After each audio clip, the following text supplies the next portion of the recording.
नमस्कार दोस्त, स्वागत करते हैं आपके अपने यूट्यूब चैनल शिक्षा साथी में। दोस्त, आज हम लोग आरआरबी टेक्नीशियन ग्रेड 3 का 23 दिसंबर का क्वेश्चन एनालिसिस करने वाले हैं। ये क्वेश्चन 100% सही एवं ऑथेंटिक है। आप इसे देखिए। जिनका एग्जाम हो चुका है अपने भाई लोग, वो अपने आंसर को मिलाए, कितना उनका सही कितना गलत है। चलिए, पहला क्वेश्चन है कि पद्मश्री किस खिलाड़ी को दिया गया है। उसमें 4 ऑप्शन थे। उसमें एक ऑप्शन था जोसन चिनप्पा। जोसन चिनप्पा एक स्क्वैमस खिलाड़ी है जिन्हें पद्मश्री दिया गया है। इसका राइट आंसर होगा जोसन चिनप्पा। नेक्स्ट क्वेश्चन है कि ब्रह्मोस एयरोस्पेस के प्रमुख कौन बने हैं। हाल ही में ब्रह्मोस एयरोस्पेस के प्रमुख बने हैं, गलती लिखा गया है, एयरो होगा, प्रमुख बने हैं जय तीर्थ राघवेंद्र। क्या आंसर इसका होगा? जय तीर्थ राघवेंद्र। चलिए दोस्त, मैं आपको बता दूं कि 10 के 10 करंट अफेयर्स पूछ रहे हैं, ठीक है, इसलिए आप करंट अफेयर आप लोग पढ़ के जाइएगा अच्छे से। वर्ष 2023-24 के आर्थिक सर्वेक्षण के अनुसार 2020 तक के आंकड़े तक भारत में जीवित जन्मे 1000 बच्चों में से कितने मर जाते हैं। क्वेश्चन था कि 2023-24 के आंकड़ों के अनुसार जन्मे 1000 बच्चों में कितने बच्चे की मृत्यु हो जाती है, अर्थात वो शिशु दर पूछा था। ऑप्शन में 28 था, 38 था, 42 था, ऐसे कुछ था। इसका राइट आंसर होगा 28 शिशु। क्या होगा? 28 शिशु। नेक्स्ट क्वेश्चन, अगला क्वेश्चन है 4 number. Sustainable development goal SDG report में भारत का स्कोर कितना है। तो भारत का स्कोर है, एकदम राइट है, 63.99। कितना है? 63.99। ठीक है दोस्त। तो 24 के अनुसार इससे पहले होगा तो इसका आंसर होगा 71। अब आप देख लीजिएगा, तो 24 पूछा होगा तो 63.99 होगा, और 23 पूछा होगा तो 71 होगा। चलिए नेक्स्ट, अगला क्वेश्चन है कि गोवा के विधानसभा में अनुसूचित जाति के लिए विशेष सीट के लिए लोकसभा विधेयक को पारित किया गया। मैंने गोवा के विधानसभा में अनुसूचित जातियों की विशेष सीट के लिए, अनुसूचित जाति की विशेष सीट के लिए लोकसभा में विधेयक को कब पारित किया गया। इसका राइट आंसर होगा 5 अगस्त 2024 को। क्या आंसर होगा? 5 अगस्त 2024 को। यहाँ तक कि देखिए डेट भी पूछ चुका है, किस साल में और किस दिन को पारित किया गया, तो 5 अगस्त 2024। नेक्स्ट क्वेश्चन है आरबीआई का रेपो रेट कितना है। तो आरबीआई का रेपो रेट है 6.50%। नेक्स्ट अगला क्वेश्चन है संतोष ट्रॉफी का विजेता कौन है। देखिए दोस्त, क्वेश्चन आया था कि संतोष ट्रॉफी में गोवा को हरा करके कौन से राज जीत चुका है। तो ये संतोष ट्रॉफी आपका जीत चुका है सर्विसेज। अगर आप सर्विसेज मारे होंगे तो आपका एकदम राइट है दोस्त। अगर आपको लगता है कि मैं आपको मेहनत करता हूँ, आपके लिए मेहनत करता हूँ, तो दोस्त हमारे वीडियो को लाइक, शेयर एंड सब्सक्राइब जरूर करें। आगे देखते हैं। अगला क्वेश्चन आपके लिए आया था कि पीएम विश्वकर्मा योजना में ऋण पर दी जाने वाली राशि की संख्या कितनी है। अर्थात पीएम विश्वकर्मा जो योजना है उसमें दी जाने वाली राशि कितनी होती है। तो 3 लाख राशि ऋण पर दी जाती है। ठीक है दोस्त, आगे देखते हैं। भारतीय तटरक्षक बल के डायरेक्टर जनरल महानिर्देशक कौन नियुक्त हुए हैं। क्वेश्चन आया था कि भारतीय तटरक्षक बल के महानिदेशक हाल ही में कौन नियुक्त हुए हैं। इसका आंसर होगा परमेश शिवमणि। क्या आंसर होगा दोस्त? परमेश शिवमणि। जो ये आंसर मारे हैं उनका एकदम 100% सही है। आने वाले एग्जाम के लिए दोस्त क्वेश्चन रिपीट कर रहे हैं, जिनका एग्जाम है वो उस क्वेश्चन को ध्यान से देखेंगे। अगला क्वेश्चन है कि लंबवत लगने वाले बल को क्या कहते हैं। लंबवत लगने वाले बल को प्रणोद कहते हैं, इसी को थ्रस्ट कहते हैं। अगर आपके एग्जाम में ऑप्शन प्रणोद होगा या थ्रस्ट होगा, कोई आप मारे होंगे तो वो सही है। अगला है कि किस फेस, यहाँ पे फेस होगा दोस्त, ये गलती टाइप हुआ है, यहाँ पे होगा फेस क्रीम। तो लगाता है ना फेस क्रीम किस टाइप का है। फेस क्रीम किस टाइप का है, तो इसका आंसर होगा, मैंने सोल है, इमल्सन है, विलियन है, क्या है। तो ये एक इमल्सन है। क्या है? एक इमल्सन है। तो आप देखिएगा एनसीईआरटी के साइंस में इसका चार्ट दिया हुआ है, इससे क्वेश्चन दोस्त पूछता है। मेरा भी पेपर था, उस पेपर में हमसे पूछा था कौन सोल का उदाहरण है, आंसर था उसका मिल्क ऑफ मैग्नीशिया। आपको याद होगा 20 दिसंबर सेकंड शिफ्ट का एग्जाम था वो, अगर आप कहीं एनसी देखे होंगे तो आपको मालूम होगा। तो ये क्वेश्चन इससे पूछ रहा है, एनसीईआरटी में चार्ट दिया हुआ है, ठीक है, उसे जाकर आप जरूर याद कर लीजिएगा। अगला है अपचयन में क्या होता है। देखिए दोस्त, अपचयन में ऑक्सीजन हटता है और हाइड्रोजन जुड़ता है। तो देखिए आपके एग्जाम में ऑप्शन क्या था और उसका ऑप्शन के अनुसार आप क्या आंसर मारे होंगे। नेक्स्ट एक क्वेश्चन था अल्काइन का उदाहरण कि कौन सा है। देखिए दोस्त, उसमें क्या था ना कि 4 ऑप्शन दिए हुए थे। कहता अल्काइन का उदाहरण कौन था। अल्काइन सूत्र होता है CnH2n-2, माने इस सूत्र पर कौन सा है कि उसमें से एक ऑप्शन था, उसमें से ऑप्शन था C2H2, इथाइन, जिसे इथाइन कहते हैं, ये अल्काइन का सूत्र है। इसका आंसर होगा C2H2। अगर आप C2H2 मारे हैं तो आपका एकदम सही है। नेक्स्ट क्वेश्चन कह रहा है कि धातु की अभिक्रिया तनु HCl, तनु हाइड्रोक्लोरिक अम्ल से कराने पर कौन सी गैस निकलती है। दोस्त, अगर किसी भी धातु की अभिक्रिया अम्ल से कराइएगा तो हाइड्रोजन गैस निकलेगी। इसका आंसर आप मारे होंगे, हाइड्रोजन गैस तो सही है, क्लोरीन गैस नहीं होगा, हाइड्रोजन गैस आंसर होगा, ठीक है। नेक्स्ट अगला है स्थिर ताप पर वोल्टेज माने विभवांतर धारा का समानुपाती होता है, किसका नियम है। ऐसा कुछ क्वेश्चन था कि ताप स्थिर होगा और वोल्टेज जो है, विभवांतर जो है धारा का समानुपाती होगा, V समानुपाती I, तो ये किस नियम को की ओर इशारा करता है। तो ये ओम का नियम था। क्या है? ओम का नियम। अगर आप ओम का नियम मारे हैं तो सही है।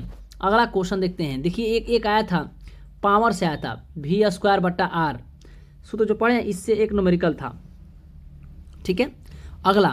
अगला था एक और क्वेश्चन था, उत्तल दर्पण की विशेषता से एक प्रश्न था। उत्तल, ऐसा क्वेश्चन होगा, उत्तल दर्पण की विशेषता कौन है या उत्तल दर्पण की विशेषता कौन नहीं है, ऐसा हो सकता है। तो देखिए, उत्तल दर्पण को अपसारी दर्पण कहते हैं। उत्तल दर्पण की फोकस दूरी हमेशा धनात्मक होती है। उत्तल दर्पण हमेशा सीधा, छोटा और आभासी प्रतिबिंब बनाता है। ऐसा क्वेश्चन पूछ सकता है, ठीक है। अगला है, ये पैरेनकाइमा है, पैरेन वो नहीं है, यह पैरेनकाइमा। पैरेनकाइमा की विशेषता से एक प्रश्न था।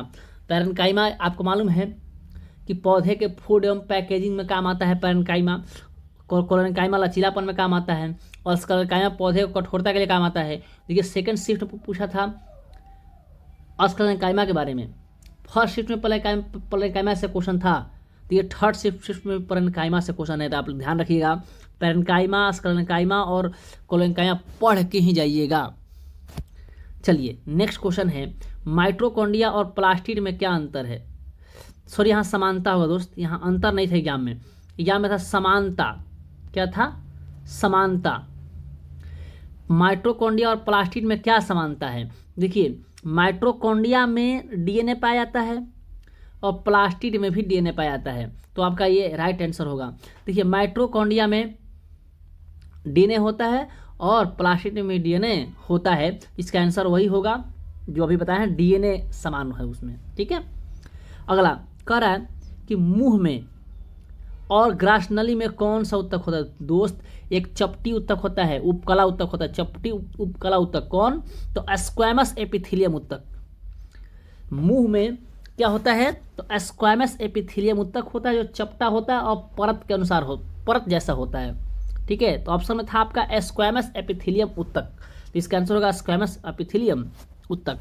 अगला क्वेश्चन है, कौन सी धातु तनु नाइट्रिक अम्ल से अभिक्रिया कर हाइड्रोजन गैस है। देखिए दोस्त, नाइट्रिक अम्ल HNO3।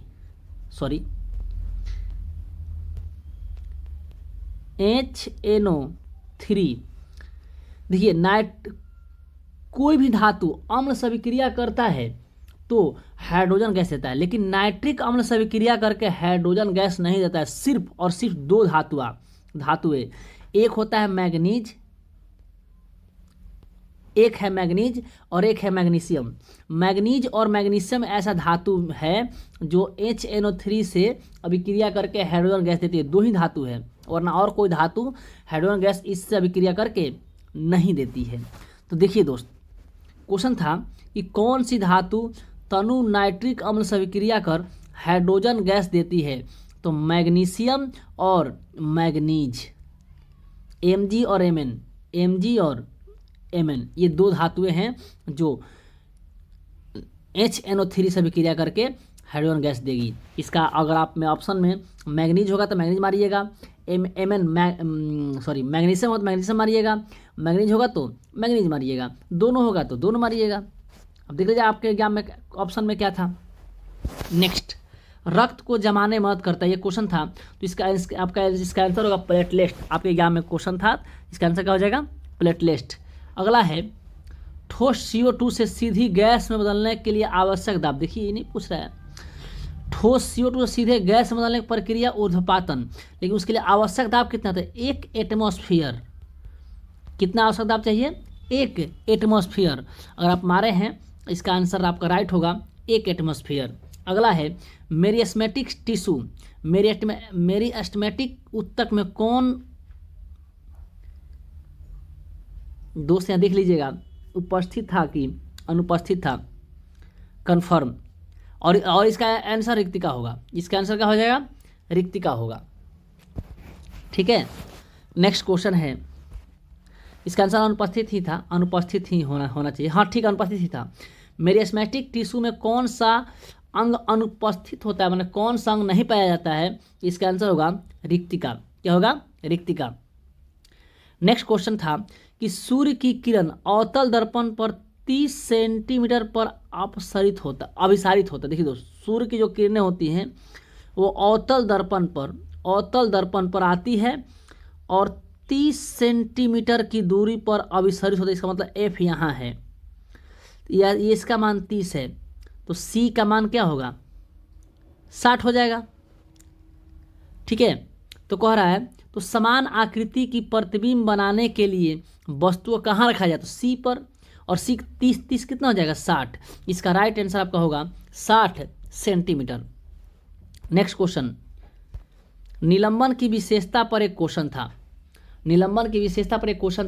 और शायद क्वेश्चन ऐसा था कि निलंबन में क्या होते हैं, तो शायद इसका आंसर आपका आंसर था कि उसके कण को देखा जा सकता है या शायद कण को गिना जा सकता है। ऐसे कुछ ऑप्शन था जो आंसर आपका होगा।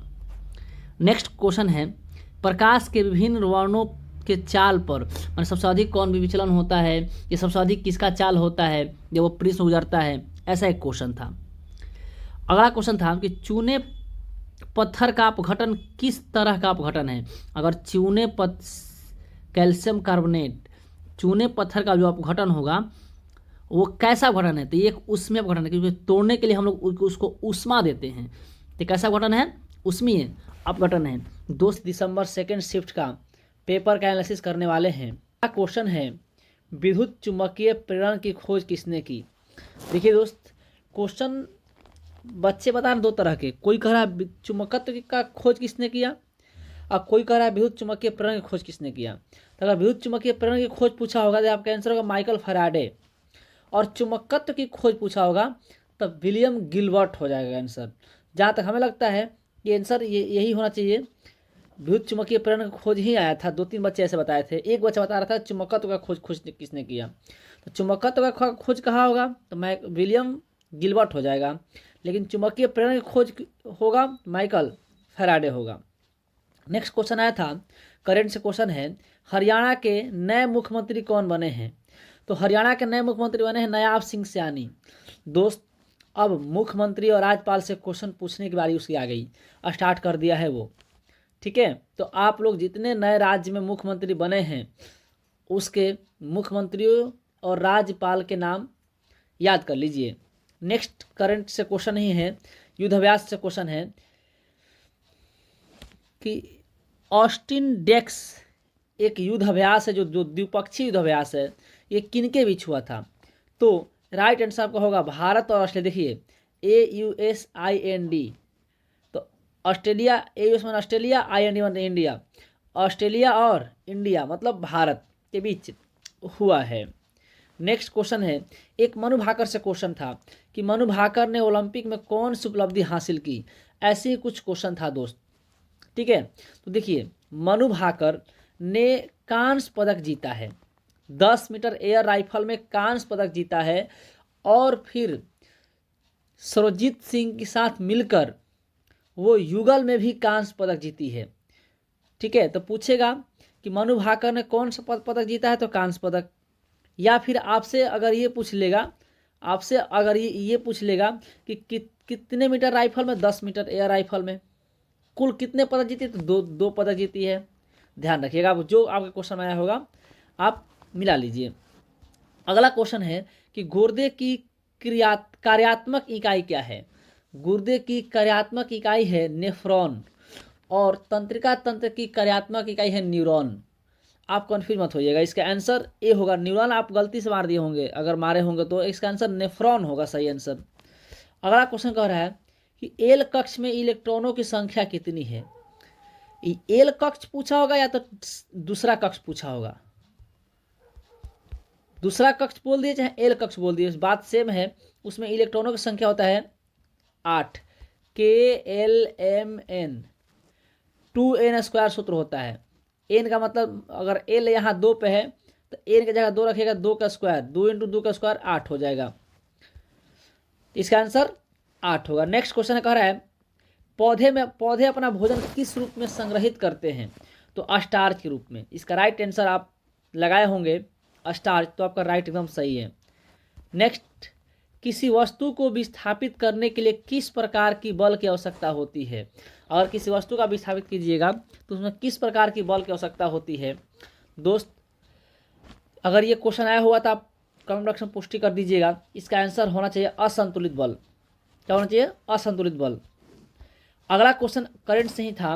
मुकेश अंबानी को पीछे छोड़ 2024 का सबसे बड़ा अमीर व्यक्ति कौन बना भारत में। भारत में सबसे अमीर व्यक्ति कौन बना मुकेश अंबानी को पीछे छोड़ करके।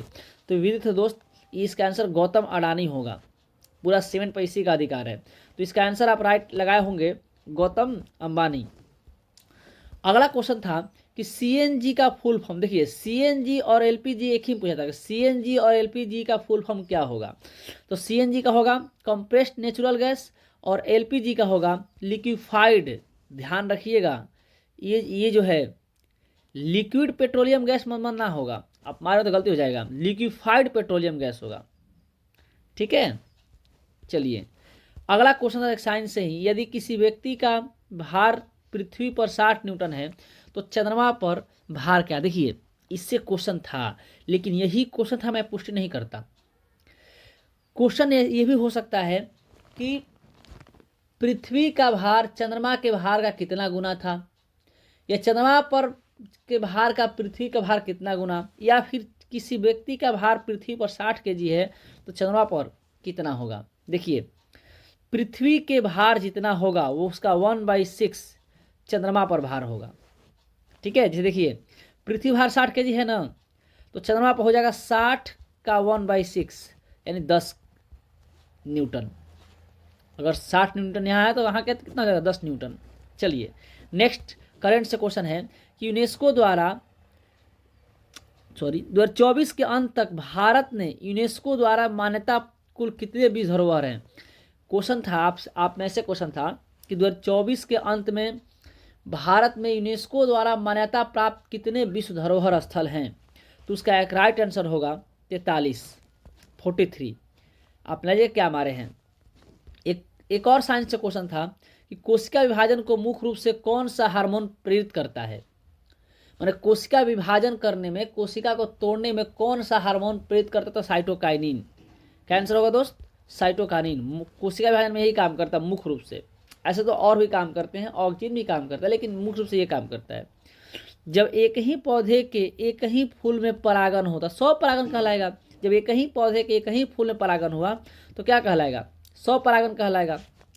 चलिए अगला है, सिल्वर किस कारण से काला हो जाता है। देखते हैं आप, चांदी के हमारे घर में जो औरतें गहना पहनती, आदमी काला हो जाता है, वो तो काला हो जाता है। क्यों काला होता है? क्योंकि उसमें सिल्वर सल्फाइड अर्थात वो सल्फर से विक्रिया करके वो काला बन जाता है। इसका आंसर राइट आंसर होगा हवा में मौजूद सल्फर से विक्रिया करके। आप ये आंसर मारे होंगे तो आपका राइट आंसर सही है। अगला है, कौन सा उत्तक पौधों को सख्त एवं कठोर बनाता है? देखिए दोस्त, पौधों को सख्त एवं कठोर बनाता है अस्क्लेरेनकाइमा। ये क्वेश्चन शुरू दिन से पूछ रहा है, 20 तारीख से एक क्वेश्चन था कि पौधे का लचीलापन कौन देता है, तो इसका आंसर होगा क्लेरेनकाइमा। फिर फर्स्ट शिफ्ट में क्वेश्चन था कि पौधे के फूड और पैकेजिंग में कौन काम देता है, तो पैरेन्काइमा। और पौधे को कठोरता कौन प्रदान करता है, तो इसका आंसर होगा आपका अस्क्लेरेनकाइमा। अगला है, खेलो इंडिया राष्ट्रीय महिला जूडो टूर्नामेंट, ये क्वेश्चन आया हुआ था, ये कितना खतरनाक क्वेश्चन था। खेलो इंडिया राष्ट्रीय महिला जूडो टूर्नामेंट कब और कहाँ हुआ? इसका राइट आंसर होगा 23 से 27 सितंबर 2024, त्रिशूलपुरम, केरल। ठीक है। अगला क्वेश्चन था, किसी विलियन में द्रव्यमान प्रतिशत का फॉर्मूला, आपसे फॉर्मूला पूछ दिया था कि किसी विलियन में द्रव्यमान का प्रतिशत का फॉर्मूला क्या था। तो देखिए, इसका फॉर्मूला होगा विलय का द्रव्यमान बटा विलियन का द्रव्यमान गुना 100। मतलब ऊपर विलय का द्रव्यमान बटा विलियन का द्रव्यमान और गुना 100, ये आपका फॉर्मूला राइट होगा। अगला है, एक कोशिकीय जीव किस विधि से प्रजनन करते हैं? तो इसका आंसर होगा अलैंगिक विधि से। किस विधि से? अलैंगिक विधि से। अगला है, धातु के किस गुण के कारण खींचकर तार बनाया जा सकता है? मतलब धातु का वो कौन सा गुण है जिसके कारण उसे खींचकर तार के रूप में हम लोग ढाल सकते हैं? तो इसका आंसर होगा तन्यता। अगला है, प्रतिरोध को श्रेणी क्रम में जोड़ने से, देखिए दोस्त, एक प्रतिरोधों को श्रेणी क्रम में जोड़ने से एक प्रश्न था। ठीक है, एक प्रश्न था प्रतिरोधों को श्रेणी क्रम जोड़ने से। हो सकता है ऐसा कुछ प्रश्न होगा कि प्रतिरोधों को श्रेणी क्रम से जोड़ने पर क्या होगा? अत्यधिक प्रतिरोध मिलेगा, एकदम न्यूनतम पर प्रतिरोध मिलेगा, समान प्रतिरोध रहेगा, ऐसा क्वेश्चन पूछ सकता है। या श्रेणी क्रम में कहाँ हम जोड़ते हैं, ऐसा पूछ सकता है। तो देखिए, पौधे प्रतिरोधों को अगर श्रेणी क्रम में जोड़िएगा तो आपको प्रतिरोध अधिकतम मिलेगा, और समांतर क्रम में जोड़िएगा तो प्रतिरोध न्यूनतम मिलेगा। एक क्वेश्चन था, न्यूटन के गति नियम का पहला समीकरण से v बराबर u प्लस ए टी, ऐसे शायद क्वेश्चन था कि v बराबर u प्लस ए टी क्या है? ये न्यूटन के गति नियम का पहला समीकरण है। अगला क्वेश्चन एक था कि हीमोग्लोबिन में कौन कौन से तत्व पाए जाते हैं?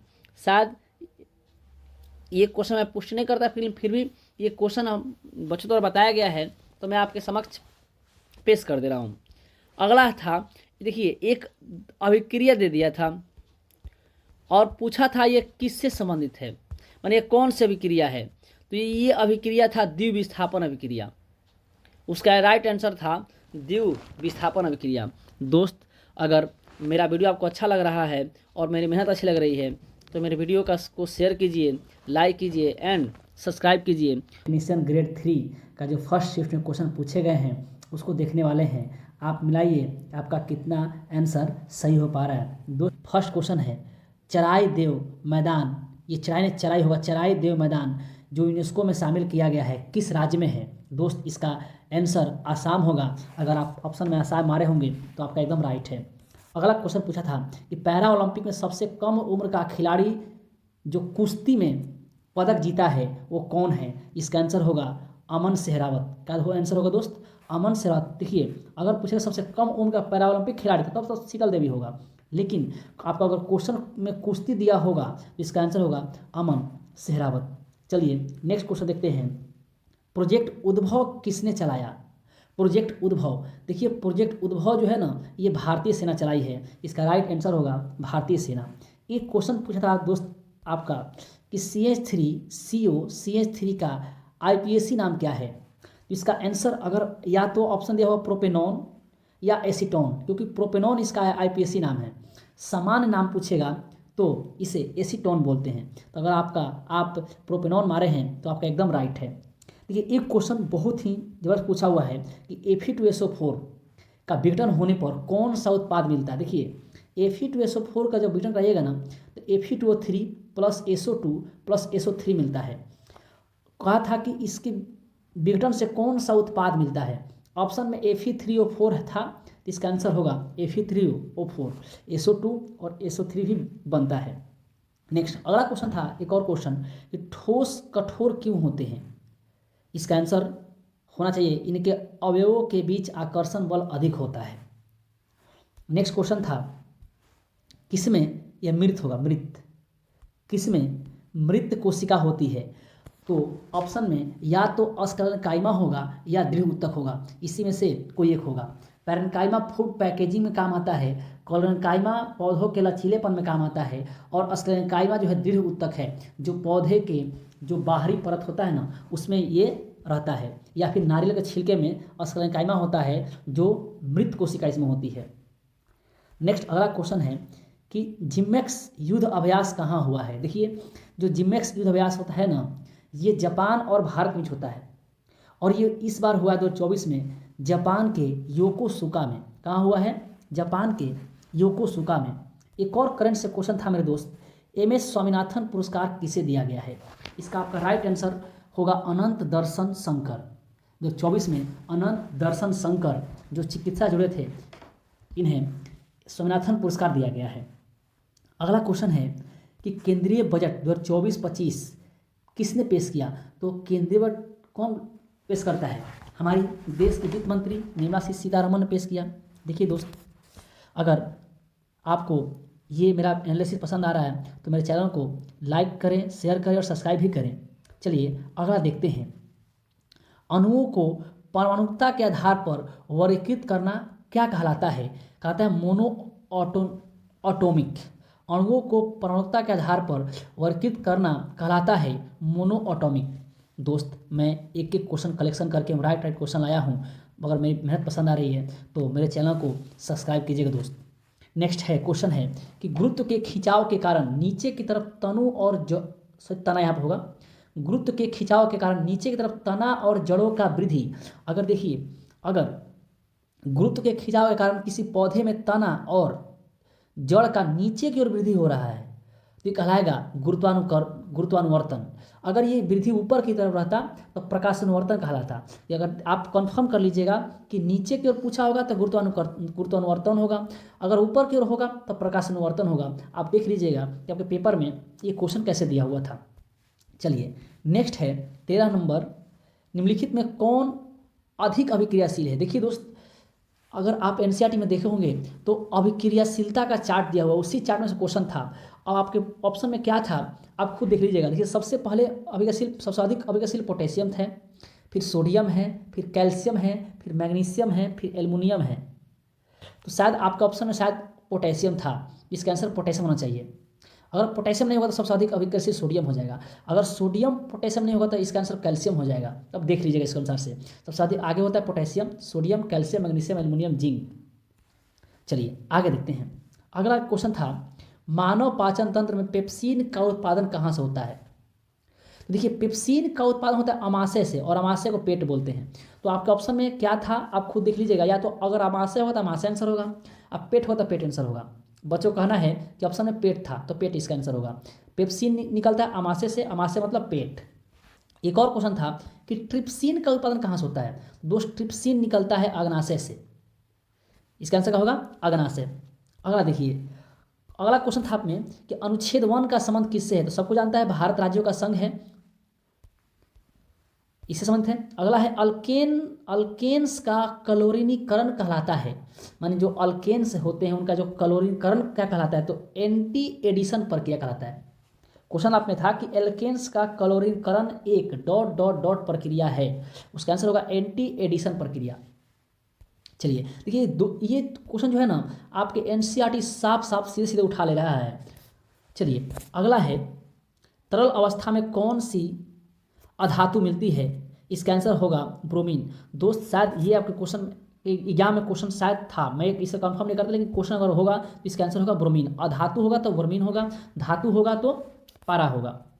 चलिए नेक्स्ट क्वेश्चन है, अगला था कौन सा गुरुत्वाकर्षण के सार्वभौमिक नियम से संबंधित है? तो उसके में एक ऑप्शन था कि दो वस्तुओं के बीच लगने वाला आकर्षण बल उनके द्रव्यमान के गुणनफल के समानुपाती होता है, ये ऑप्शन था। अगर आप ये मारे होंगे तो आपका आंसर 100% सही होगा। और आने वाले हमारे जो भाई लोग हैं जिनका एग्जाम है वो लोग ध्यान रखें कि गुरुत्वाकर्षण का सार्वभौमिक नियम कहता है कि दो वस्तुओं के बीच लगने वाला आकर्षण बल उसके द्रव्यमान के गुणनफल के समानुपाती होता है। और उनके दोनों द्रव्यमान के बीच की जो दूरी होता है ना, उसके वर्ग के व्युत्क्रमानुपाती होता है। दूरी के वर्ग के व्युत्क्रमानुपाती होगा और दोनों के द्रव्यमान के गुणनफल के समानुपाती होगा। चलिए अगला क्वेश्चन देखिए, नाभिक की खोज किसने की? रदरफोर्ड। अगला आप में क्वेश्चन आया था, बहुत ही इंपॉर्टेंट था कि ब्रेड मोल्ड किसे कहते हैं? ब्रेड मोल्ड कहते हैं राइजोपस को। किसे कहते हैं? राइजोपस को। अगर आपने यह आंसर सही मारा है तो आपका 100% ये आंसर सही है दोस्त। अगला है, भारत और कजाकिस्तान के बीच कौन सा युद्धाभ्यास हुआ था?